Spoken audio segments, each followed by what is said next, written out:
मैं सभापति जी आपको ये बताना चाहती हूँ कि ईद के मौके पर एक विधवा महिला अपनी लड़की के साथ मेरे पास आई और उसने बताया कि वह एक वक्फ की प्रॉपर्टी में रहती है। वही उसके सर पर छत का काम भी करती है और उसकी रोजी रोटी भी वहीं से आती है। वो इस बिल को लेकर इतनी फिक्रमंद थी कि कहीं उससे वो उसकी संपत्ति ना छीन ली जाए।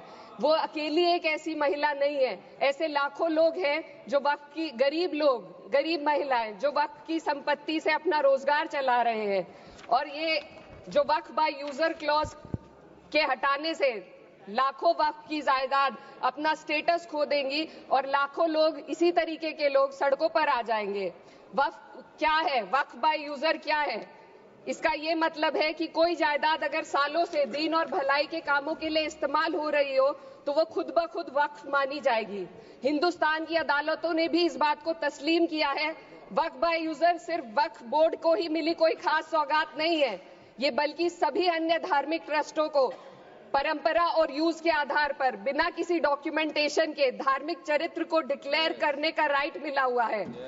भारत के संविधान के आर्टिकल 13 क्लॉज 3 में कस्टम और यूसेज को कानूनी वैधानिकता प्रदान करता है। इसी आर्टिकल से वक्फ बाय यूजर भी निकला गया है। इस बिल के कानून बनने पर वक्फ बोर्ड तो इस प्रोविजन से हाथ धो बैठेगा, लेकिन अन्य धार्मिक ट्रस्टों को यह सुविधा जारी रहेगी। इससे भारतीय संविधान के आर्टिकल 14 और 15 का सीधा उल्लंघन है, जो धर्म और जाति के आधार पर भेदभाव और कानून के सामने सभी की बराबरी पर जोर देता है।